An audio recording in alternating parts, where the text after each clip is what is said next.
ఈ కథ కల్పితమే అవ్వచ్చు, కానీ ఈ సందర్భంలో మీతో పంచుకోవాలి అనిపించింది. ఎందుకు అంటే చివర్లో చెప్తా. పాతకాలంలో ఆ దేశంలో ఒక చిత్రమైన పద్ధతి ఉండేదట. వయసైపోయి ఏ పనులు చెయ్యలేని పరిస్థితిలో ఉన్న తల్లిదండ్రులను తీసుకుని వెళ్లి ఎత్తైన కొండ ప్రాంతాలలో వదిలేసి వచ్చేవారట.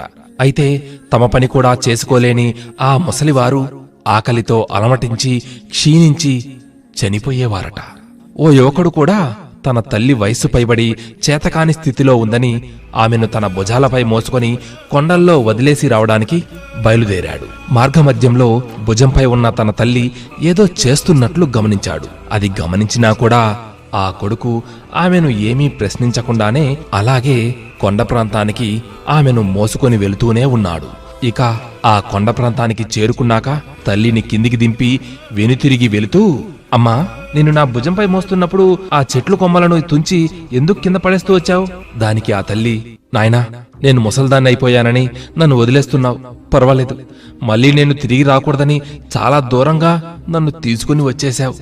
ఒకవేళ నువ్వు దారి తప్పిపోయి ఇబ్బంది పడతావేమోనని భయంతో ఆ కొమ్మలను తెంపి దారి పొడవునా వేస్తూ వచ్చాను. ఆ గుర్తులతో నువ్వు జాగ్రత్తగా ఇంటికిలు నాయనా అంది.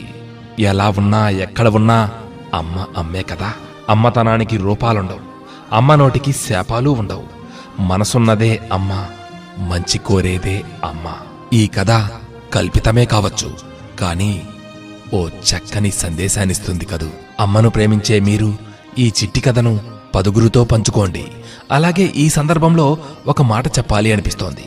తల్లిదండ్రులకు దూరంగా ఉంటూ ఎక్కడో ఉద్యోగరీత్యానో చదువురీత్యానో దూరంగా ఉన్నారు కదా, వారు గనుక ఈ చిట్టి కథను వింటున్న సందర్భంలో తమ ఆలోచనల్ని ప్రాణాల్ని మీపై పెట్టుకుని ఉన్న మీ తల్లిదండ్రులకు ఒక్క ఫోన్ కాల్ చేసి ప్రేమగా మాట్లాడే ప్రయత్నం చేయండి. మీరు అలా చేస్తే తప్పకుండా వారి మనసు ఎంతో ఆనందానికి గురవుతుంది.